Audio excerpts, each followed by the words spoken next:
Welcome to another episode of OG55. Today we are breaking down this epic universe. What would you call it? Commercial tease, not really sure, of the new promotional video. Promotional video. That's perfect. Of the new Harry Potter land over at Epic Universe. We're playing the promotional video. We're going to break it down along the way like we always do here on the channel. Up next on OG55.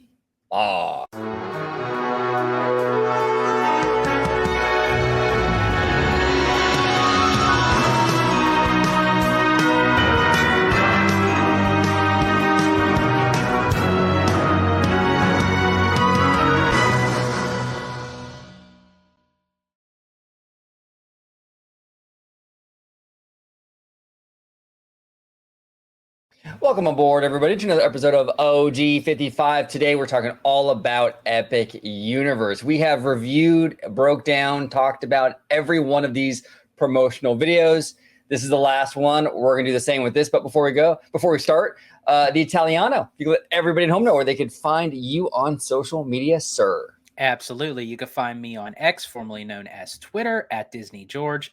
You could also find me on Instagram under the Disney Italiano. And of course, you can find me right here on my home base at Orange Grove 55 with Citrus Corner with all that sweet, juicy, but sometimes sticky Disney news and info.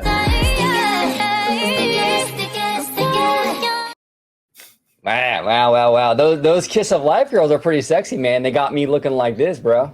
Yeah. Give me some blue Powerade, bro. I'm dying over here. Yeah. I'm dying over here. And the title of their group is very fitting because if they kiss me, they'll breathe new life into it. I'll tell you. Yeah, right. Exactly. All right, here we go, George. Let's go ahead and dive into the festivities, introducing the Wizarding World of Harry Potter, Ministry of Magic. Okay, so I went ahead and smashed that like button. You know what I'm saying? We like Universal over here. Yeah. Now, we do like Universal, but we are going to be honest. That's the thing. You're not going to hear a lot of criticisms about Universal in the community at large. I don't know why that is the case, but here on the channel, we're likely going to fawn over a lot of this stuff, but we're also going to have some criticism. So it's going to be a real honest kind of assessment of the video. So George, are you ready to rock and roll? Let's do this. Let's do it. Here we go. Universal Epic Universe is the next theme park for Universal Orlando Resort and will feature 5 astounding worlds that go beyond anything you've ever experienced before. In the Wizarding World of Harry Potter, Ministry of Magic, you'll explore multiple eras of magical thrills and wonder. There are very few movies my entire family would come together to watch. Harry Potter was one of them. We love the Fantastic Beasts films because it gave us a more global view and a chance to step into another era of the Wizarding world. We really felt that we owed... Can you just pause that really quick? I'm sorry. Yeah, I got you. Boy, is that biased at its finest. You know, I'm sorry because there probably are people out there, but I've never spoke to someone that said they've watched the Fantastic Beasts movies and liked them. I don't even know what the hell's going on in them. So the fact to say that they say, oh, we absolutely love them. It's like, well, maybe you could explain the plot to me because I don't understand it.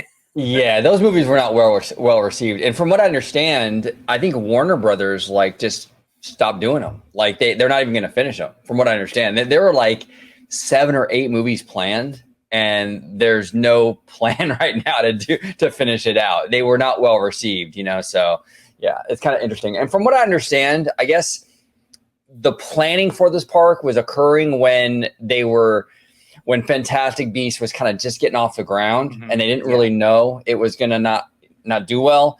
And I think Universal, to be fair to Universal, they got kind of stuck with this, franchise. So now half of it is Fantastic Beasts and the other half is OG Harry Potter. So, yeah, which I think is kind of a bizarre kind of mesh, to be honest. I don't like having the 2 different time frames like within the Wizarding World. If you're going to do one, I would rather just have just one base setting. I would personally just rather have just the Ministry of Magic and just call it at that. But just in general, before we continue on with the video, I think for me, having more Harry Potter in the park, I'm kind of burnt out of it. They did it with the Diagon Alley and Hogwarts Castle in IOA. They did Diagon. No, I'm sorry. Scratch that. I'm sorry. They did the Hogwarts Castle in IOA. They did Diagon Alley in Universal Studios, and now they're doing the Ministry of Magic at Epic Universe. And to be honest with you, when you hear the term epic, I don't necessarily think of 1920s Paris. Yeah, right. Yeah, that's a good point. That's a good point. We talked a lot about it on this channel too, right, George? Like, another franchise, I think, like House of the Dragon, would be fantastic in this Lord space. of the Rings. Lord of the Rings. I think both of those are WB properties. They already have a working relationship with WB. Why not dip into that? Go ahead. And if there's two different time frames to do, that would have been perfect. You have the Hobbit time frame, and then you have the Lord of the Rings time frame. Yeah. That would have been phenomenal. So what is it about this? Because like what is it about this with the time frames that doesn't work for you necessarily? Where like with Lord of the Rings and Hobbit, it would. I feel like because it's not necessarily the time frame, but it's because it's two different styles. So for me, you're having 1920s Paris, which is more realism. There's nothing epic or kind of fantastical about it in a sense. It's basically just doing a replica of Paris, France, but adding the Fantastic Beasts quality into it. Where I think if they would have just done the Ministry of Magic, if they were going to continue with Harry Potter, I think that would have been much stronger. After watching the whole video, which we're going to still go through, I feel like Universal dropped the ball on it because you had mentioned, I mentioned it to you, and then you mentioned this to me, I said the only reason why they dropped Harry Potter last was for the overall subjective, because today, at the time of this recording, and at the time that they released this promotional video, July 31st is in the book series Harry Potter's birthday. Right. Exactly. But when you look at everything that's incorporated in this, it's not really overwhelmingly pleasing. I would have wanted the Dark Universe to be the final promotional, because I think they knocked it out of the park with that one. Yeah, no pun intended, right? Yeah, no, I think Dark Universe so far has been the most impressive, and I think that would have been a really good finale for this promotional series they're doing. Well, let's play a little bit and we'll talk about it, because I got a lot of thoughts on this. World. It all began with Hogsmeade, bringing the village and Hogwarts Castle to life. Then Diagon Alley, creating the magical hidden streets of London. And now, with Epic Universe, guests will experience even more adventures inspired by both of these beloved film series. We're bringing to life Wizarding Paris from the Fantastic Beasts film and the British Ministry of Magic from the Harry Potter films. As guests walk through the portal, they're instantly transported to 1920s Muggle Paris, where they pass through the Phoenix Arch that takes them to Place Cachet in Wizarding Paris, inspired by the Fantastic Beasts film. We built to scale streets in Paris. This is the biggest thing we've ever built. Our shortest building. It's funny too, though, with these promotional videos, every video is the biggest, most amazing thing they've ever done. Have you noticed that? Exactly. Oh yeah, absolutely. Because I remember the one creative said his absolute favorite thing in the whole entire park, not just the land, was the dragon spinner thing of a hobby and how to train your dragon. But this is the most spectacular set that they ever built. Yeah, this is the most spectacular, most impressive thing they've ever done since the last video. Is taller than the tallest building in Diagon Alley. It's going to be overwhelming with all of the whimsy and charm you've come to learn and expect from the Wizarding World, but with an all-new Parisian twist. Now, I will say, aesthetically, this is going to be absolutely stunning, absolutely gorgeous. Oh, absolutely. Yeah, because, here's the thing too, right? Nobody expected like a Harry Potter land or Wizarding World land to not look amazing. J.K. Rowling is not going to let Universal kind of phone it in like they do when they make Minions stuff, or like they do when they do DreamWorks stuff. We knew they were going to theme this thing to the nines. It was going to be incredible. So aesthetically, it's absolutely breathtaking. The attraction, I have an issue with it, but we'll talk about it when we get to that point. Here we go.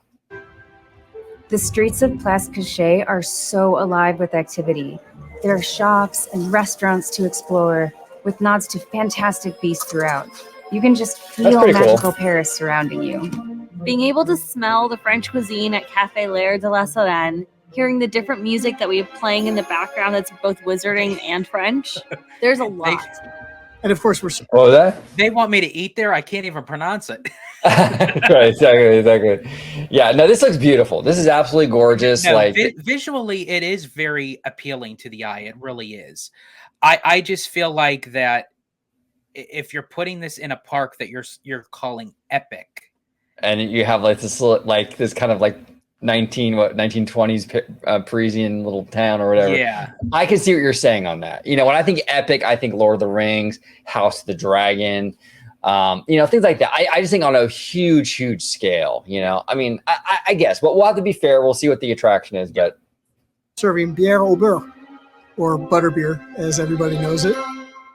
In Britain, you may get chosen by a wand at Ollivander's, but here in Paris, you go to Cosme Acajou, the premier wand maker, famous for exquisite haute couture designs. With your wand, you can cast spells and play with fantastic beasts on the loose throughout the streets. Seeing a kid in a robe turn to his mom and yell, "I'm a wizard." That's literally what we strive for. now it's interesting too is that Disney gets a lot of heat for, you know, how dare they make a land based on the sequel trilogy. Those movies, no one liked those movies, right? Or at least they were very divisive. Mm-hmm. And here we go, Universal building at least part of an area, a significant part of the area based on Fantastic Beasts, which I would argue was even a bigger failure for Wizarding World than the sequel trilogy. You know what I'm saying? I mean, at least the sequel trilogy, they were able to finish the series, you know, the 3 movies, and they all made $1 billion and they were successful, whether the fans had arguments or not. Fantastic Beasts was really very much a failure. You know what I'm saying? Yeah, and I do feel like that Fantastic Beasts could have been successful, just like the Harry Potter series. I feel like even though Harry Potter is a very complex storyline, a very complex world, it's still kind of easy to follow. Fantastic Beasts, it's very difficult of what the main objective is of really what's going on. Yeah, well, and it had character problems, I think, too. Like it was cool world building, but the characters themselves were very bland and not very, I don't know, in my opinion, it's not very likable compared to Harry, Ron, Hermione. You can't help but love those kids. You know what I'm saying? The new cast of characters were nothing that great. Heart of Visiting Paris, guests will find an incredible show, Le Cirque Arcanu. They'll go on a journey of excitement, surprises, and compassion as they encounter fantastic beasts they know and love. The show is mind-blowingly cool. You're going to just be amazed at this beautiful theater that exists within this tent. This is the first time we've created a full-scale indoor show for the Wizarding World of Harry Potter. Yeah, I like that. I like that idea. I will say, out of everything, it is a breath of fresh air that they're doing another kind of live entertainment performance. I love live entertainment. It definitely brings each section, whether it's at Disney or Universal, I think it always brings a new kind of life to the land. So by adding another show, sort of kind of like what they're doing with How to Train Your Dragon, I'm all for it. And I love how when people kind of get on Disney, when they say, oh, Imagineers and executives, they over exaggerate of saying, oh, this is the greatest thing since sliced bread. And it's like, well, Universal does it too. That's how you have to hype up your product. Yeah. Every single video we've seen for this park now, every land, it's the entire thing is, this is the most incredible thing we ever did. This is the best technology we ever did. Oh my God, best thing ever. Every single, and it's repeated over and over and over and over again, you know, so. Aerialist, special effects, puppetry, and so much more coming together. It's going. And I have to be honest too, and it's marketing material, so I understand it. They were saying the same thing about Super Nintendo World and Mario Kart in the lead up to that. And I'm on record. I liked the Mario Kart attraction. I think it's fun. I like the land. It's fun, right? Is it the most amazing thing I've ever seen? Is it this technological wonder that I'm running to tell my friends about? No. Super Nintendo World was largely a maybe Toontown-esque kind of a land. It doesn't really move the needle too much in terms of technology for me personally. Yes, there were a lot of the gimmicks with the power band and stuff. I'm not a fan of that stuff at Disney, you know, the interactive gimmicks. I'm not really a fan of that either at Universal, you know. I think it would have been better off to have another attraction in there that could have really impressed people instead of spending all that money on the interactive power bands gimmick. And that's what it is, in my opinion, is a gimmick. But yeah, the lead up to Nintendo World was very much like, this is the most incredible thing. Oh my gosh. And then you go in there, it's cool. I'm not like crapping on it, but it didn't live up to the rhetoric, so to speak, in the buildup. Yeah. So when they tell us this stuff for every one of these videos now, I'm like, okay, but is it? Let's see. You know what I'm saying? Is it the most amazing thing? Let's see. So I'm skeptical. It's going to be really fun for guests to see some of the creatures come to life. I'm really looking forward to it. I'm most excited to build the Ministry of Magic. And with the help of the Flu Network, guests get to journey from Wizarding Paris to London to embark on this incredible adventure inside the British Ministry. You go through these giant fireplaces, and you journey through the Metroflow, which is Wizarding Mass Transit that we collaborated with the filmmakers to create. It's a multi-sensory experience. The guests will be fully engulfed. It really mimics the flames flying up around them. It's fun. If they could pull that off, iconic British Ministry. Yeah, see, that's cool. If they could pull that off, that would be cool. Yeah, and I hope they really, and I hope they really like. And again, as you had said, if J.K. Rowling is tied to this, it's not going to be like green paper mache and you're just walking through it and it's like that's no. I mean, you could tell they're enforcing the quality here big time, and that's a cool element to it. I really like that a lot. Magic.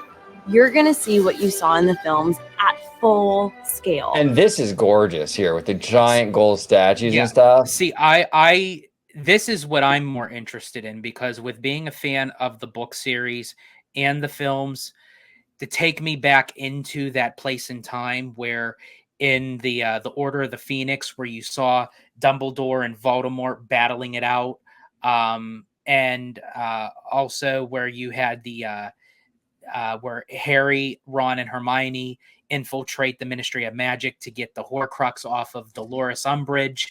It just takes me all the way back there, and it's just like, that's what I resonate with. Yeah, this is breathtaking. Absolutely breathtaking. That you saw in the films at full scale. And now we have the opportunity to actually travel into the Ministry at a very crucial moment and help save it. Harry Potter and the Battle at the Ministry is an amazing new attraction. It represents the decades of innovation that Universal has created. The story takes place after Voldemort has been defeated. And finally, this is the day in which Dolores Umbridge is standing trial for her crimes against the Wizarding world. As we board our elevator lift, we end up realizing that Umbridge has escaped. The guests join Harry, Ron, and Hermione on a quest to capture Dolores Umbridge and stop her from bringing back the time of Lord Voldemort. It's a heart-pounding adventure. Is this okay? I haven't, honestly, full disclosure, I haven't seen these movies for like almost a decade now. Is this an attraction based after the series? Basically after the series. So before, like the many years later, like when they become full-on adults and they put their kids on the Hogwarts Express. Well, I'm assuming. I'm just asking because I was told sequel attractions were a terrible thing. Remember Tiana? Oh, absolutely. Oh, yeah. Yeah, absolutely. You can't have no original. I'm just saying, you know what I'm saying? I'm just saying. Yeah. Absolutely, yeah. But and yeah, so it's on a scale that we sorry. No, really quick, I just wanted to just say, yeah, but I think it's like literally right after the occurrences of Deathly Hallows. Gotcha. Never attempted before. You'll be right in the middle of this giant battle against Umbridge. So let's talk about this. Okay, OG, I know you're dying to want to go on this thing. Well, oh yeah, I'm dying to go on this. Yeah, absolutely. And this is the thing. This looks like, if you're, like I said, if you're a thrill seeker, this next gen Tower of Terror kind of thing is probably one of the coolest things you could probably experience. It looks dope, right? But this is the problem with Universal. This is the problem with Universal. It's either preschool stuff like Yoshi and the How to Train Your Dragon boat ride where you squirt at little targets, or you're launching 70 miles an hour, or you're dropping and you're getting flipped around and all these intense things. There's very few things in these parks, including this one.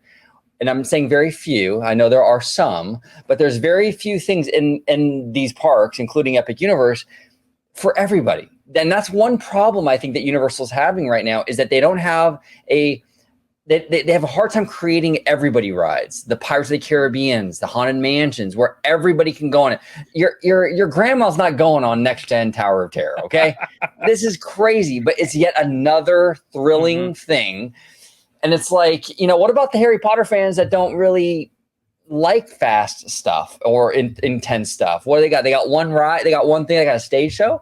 How about we build a ride that everyone can kind of do? Because Gringotts is a coaster, if I'm not mistaken, right? It is, like, to an extent, yeah.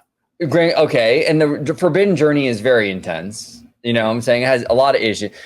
Now we have this thing. And now this is like a Tower of Terror kind of thing. Can we just get a ride that everyone can enjoy the Wizarding World of Harry Potter? And that's just how I see it.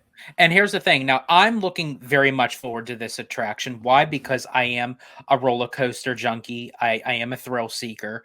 But I do see your perspective that what about the people that can't do these rides or don't like these kind of rides?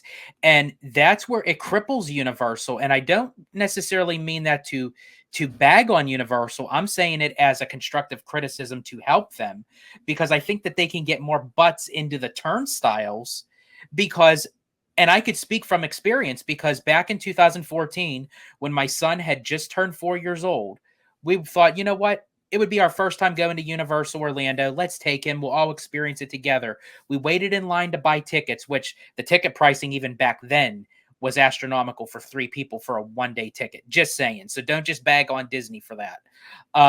Second of all, the ticket seller, team member, whatever Universal calls their employees, she even told us, she says, I'm going to be very honest with you. For the prices that you're going to be paying for this one-day ticket, there's not much for your son to do at 4 years old. He could more so just do Seuss Landing. Everything else he's not going to be able to do, and he still had to pay a full price kids ticket. And that's the thing. I'm not into thrill rides. I'm just not. And I'm not like a unique case. There's a lot of people that don't like being flipped around and jerked around. You know what I'm saying? So here's the thing. Well, it depends on what it is. Well, yeah, that's true. That's true. Touche. No, but here's the thing, right? What we're hearing from what we heard a few weeks ago with that Universal gave these travel agencies the information that they're not going to allow single day tickets to Epic Universe. You're going to have to buy into this 3-day package. Well, if you're asking me as someone who doesn't like thrill rides, right? Intense rides, you're asking me to buy a 3-day package just to go to this park. I'm not doing it. To be honest, it's not worth. There's not enough. Discouraging. It's discouraging. Yes. And so when I hear people say Universal provides so much value, yes, if you like thrill rides and things that throw you around, if you're like me and a lot of other people that don't like to be thrown around, you know, or don't like to go on just preschool rides, there's not a whole lot for you to do. And based on the price, which is actually pretty close to Disney prices, it's not worth it. It's just not worth it. And you even had experienced that. You were willing to still try Universal, but then when you looked at the prices and you looked all that it was offering, you thought, you know what? Hey, while I'm done here, let's just do an extra 2 days at Epcot and Animal Kingdom. Right. Exactly. 100%.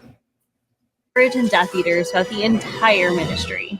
We're combining so many different and new technologies to bring this adventure to life at a scale never seen before.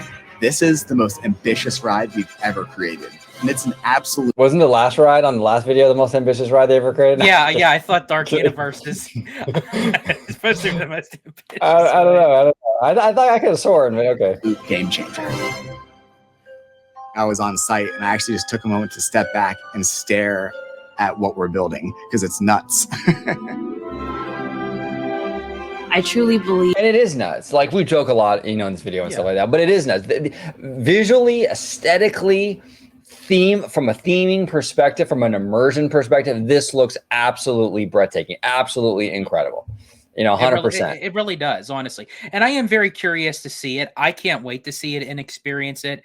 And as I said, we say it all the time on the channel. When we give our critiques and our thoughts and opinions, it's not because we are Disney biased. We do prefer Disney over Universal. And we admit it. Like, we're not trying to hide anything. Like, I prefer Disney.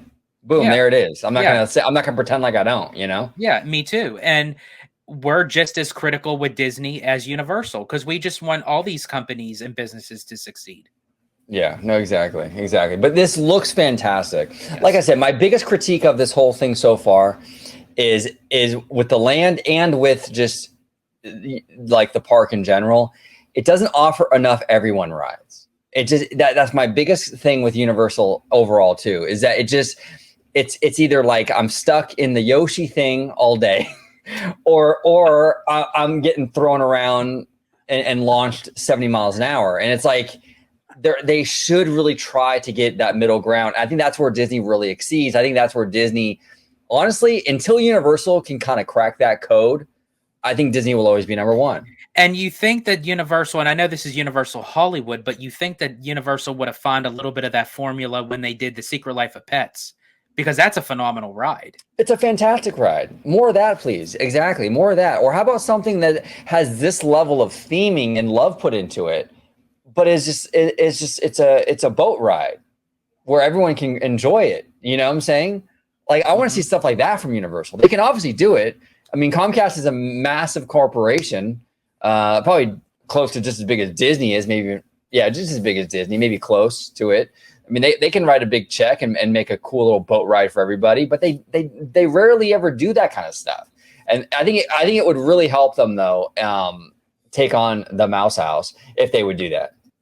From Hogsmeade to Diagon Alley to the Ministry of Magic, we've continued to bring the storytelling to the next level.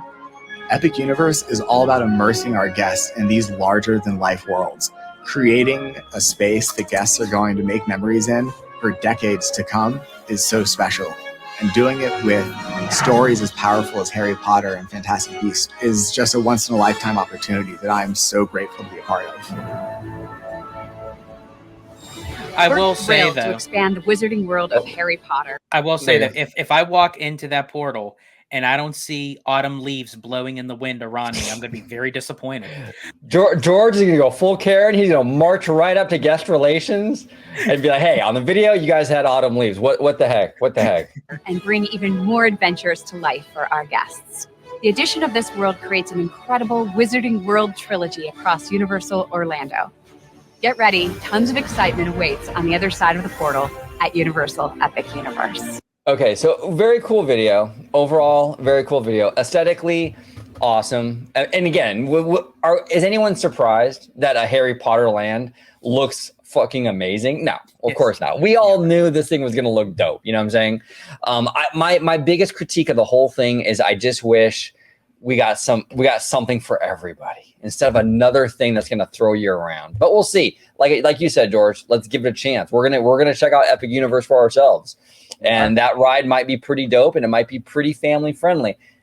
It's looking like a next gen Tower of Terror though. So I don't know. We'll see. But also to your point too, George, when you mentioned the Fantastic Beasts stuff, I know that Universal, and again, to be fair, you know what I'm saying? To be fair, I know Universal was sort of boxed into this Fantastic Beasts thing.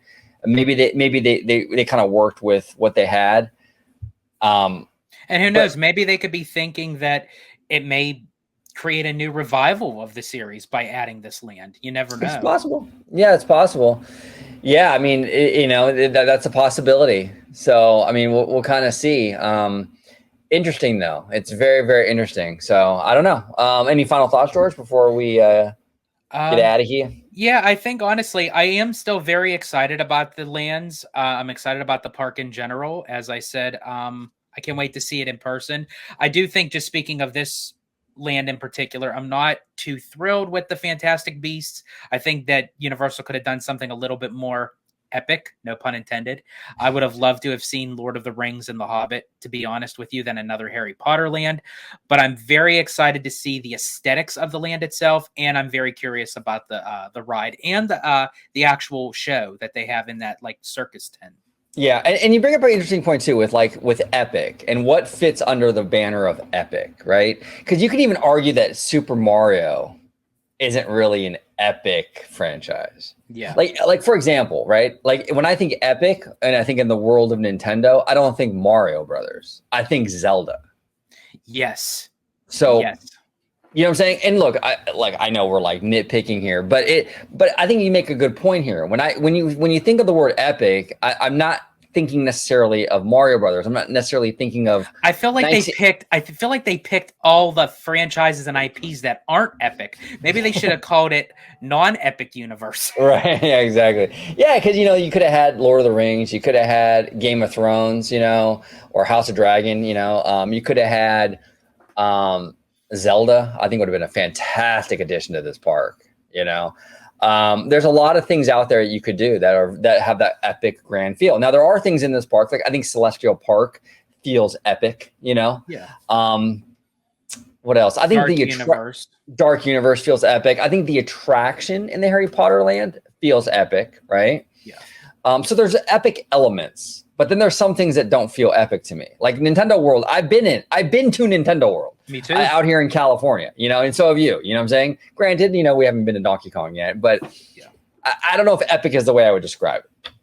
Yeah. Like, would you describe Toontown as epic? No. Not at all. That's not the right word for that land.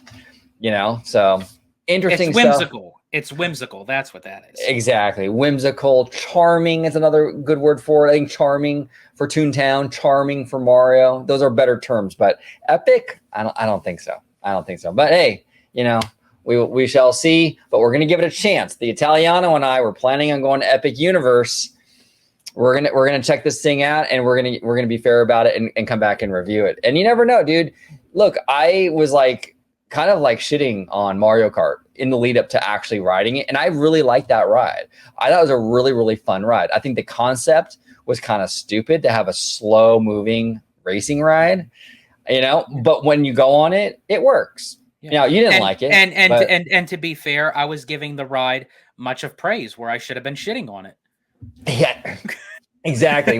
George and I were the exact opposites on this whole thing, so yeah, it's interesting. But the Italiano, thank you so much for joining me today. If you could let everybody at home know where they can find you on social media, sir. Absolutely. You can find me on X, formerly known as Twitter, at Disney George. You can also find me on Instagram under the Disney Italiano. And of course, you can find me right here on my home base at Orange Grove 55 with Citrus Corner with all that sweet, juicy, but sometimes sticky Disney news and info. There it is. Comment down below with all your thoughts on everything we discussed today in regards to Epic Universe, Ministry of Magic, the latest Wizarding World land to come to Universal Parks. We would love to hear from you. Just keep us civil in the comments. You know what I'm saying? I know Universal videos, gets a little dicey, and stuff like that. So just keep it nice. If you disagree with us, and you probably do, a lot of people do, that's fine. Just keep it friendly. You're just wrong.